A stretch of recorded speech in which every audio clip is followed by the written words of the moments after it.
ready for some laughter? Our friends from grade 3A are going to perform the classic story, The Emperors of New Clothes. Enjoy! Many years ago, there lived an emperor who cared so much for fine clothes that he spent all his money on them. He had a new coat for every hour of the day and spent his time riding through the streets so that everybody could see his beautiful clothes. One day, there came to the city two rogues who set themselves up as weavers.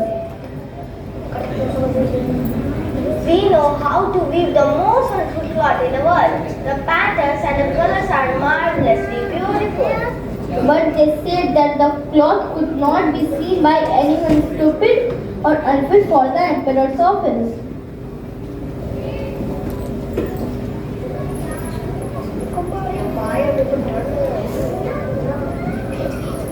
I must have some clothes made from this cloth. When I wear them, I shall find out what men in my empire are not fit for their places. I shall know the clever man from the dunces. Those weavers must be brought me at once. So the weavers were brought to the emperor's presence.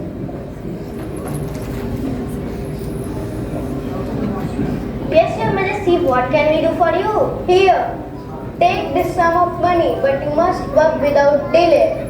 The rogues immediately put up two great looms and pretended to be working. They called for the finest silk and the brightest gold, but these they put into their pockets. They worked steadily at the empty looms until far into the night. I can hear the rattling of looms. I must see my wonderful cloths. He decided to send someone to find out how the weavers were getting on. But he remembered that no one who was stupid or was unfit for his office could see the clothes.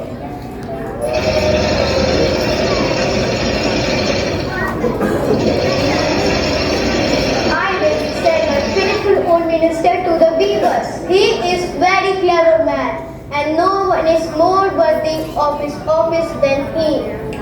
So the good old minister went into the room where the two rogues sat working at the empty loom.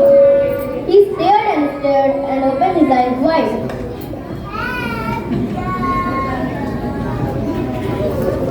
Yes, indeed, the patterns are intricate and the colors are vibrant. Such craftsmanship. Absolutely, a true masterpiece. The emperor will be delighted.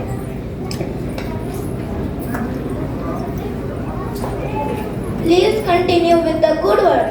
The empire will soon witness these fine garments. Your Majesty, is of the highest praise. Their work is excellent. The poor old minister put on spectacles and bent over the loom. But he could see nothing, for there was nothing to see.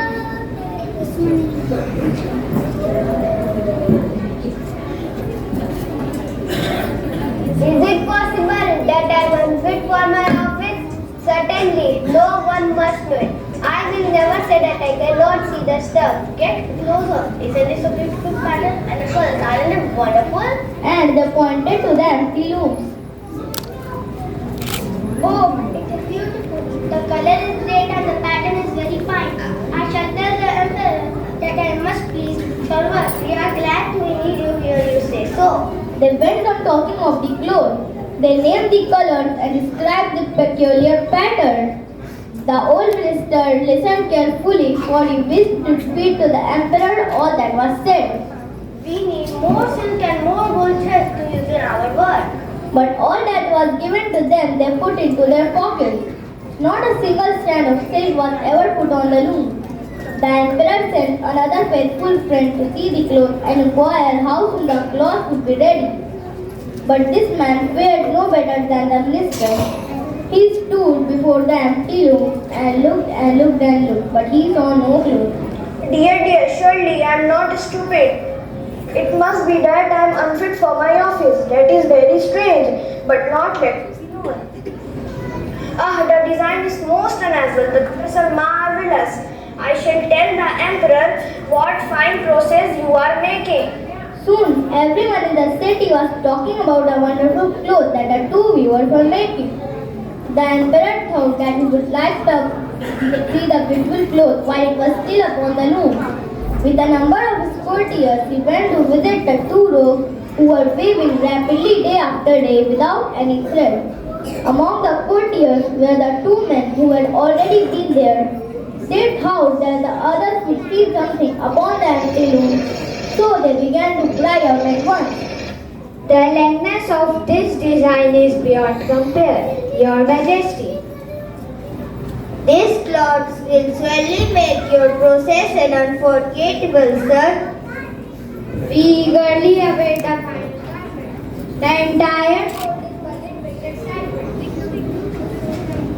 the color of the tunic feast for the eyes.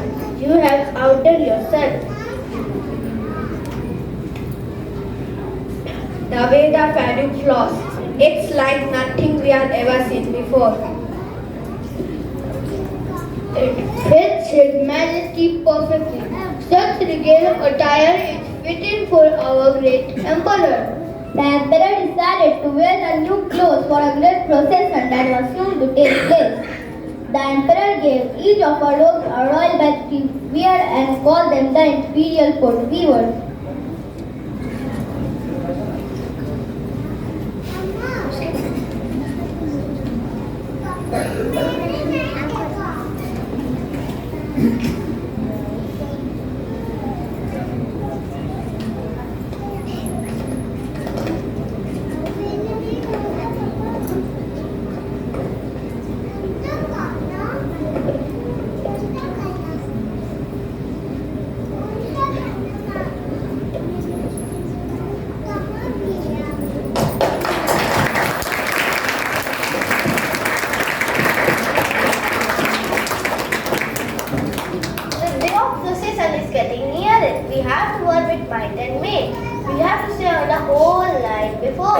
Through the shining windows, the people could see them hard at work. They took care of nothing down from the empty loom. They made cuts in the air with big scissors. They sewed strong stitches without any thread, and at last they said, The clothes are ready.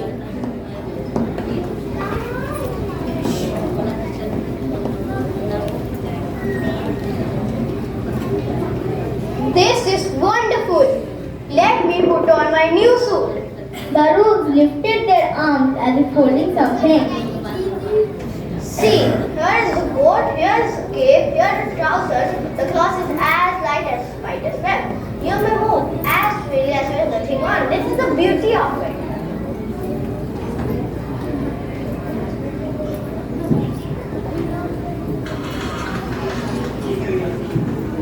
It's marvelous! And yet all the time they saw nothing, for there was nothing. Will Your Majesty be pleased to take off your suit? Then we'll put our new garments before the long mirror. The emperor took off his clothes, and the rogues pretended to put on each new garment as it was ready. They wrapped him about their buttons and their ties. How very interesting! Look at this new suit. What a becoming style! What beautiful colors! The emperor turned round and round before the mirror and looked and nodded his head. We are waiting outside with the tea, which is to be carried over Your Majesty during the procession. I am ready. The two men who were to carry the train of emperors stooped down to the floor as if picking up something, and then they held their hands high in the air and moved forward. They did not dare let it be known that they saw nothing. The emperor marched along the under handsome canopy, and all his officers marched behind him in gorgeous clothes.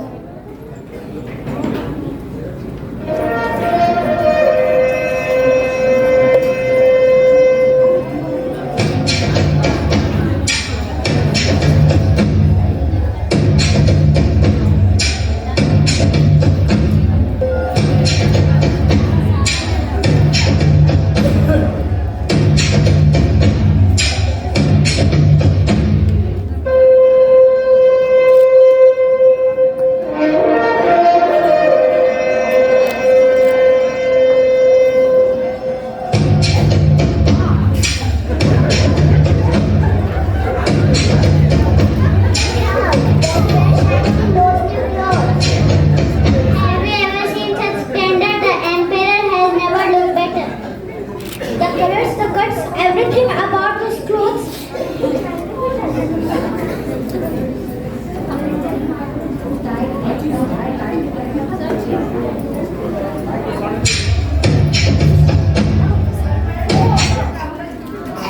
Such finery.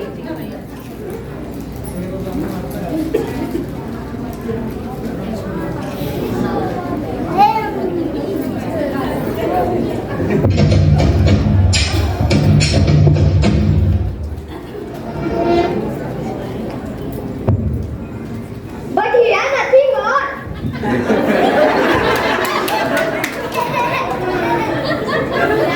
You are right, I can't see anything either. But the people began to whisper to one another what the child had said.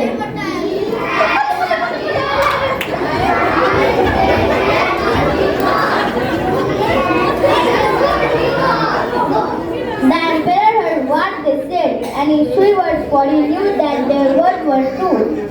But it would never to stop the processor, and so he held himself stiffer than ever, and behind him his officers carried the invisible train.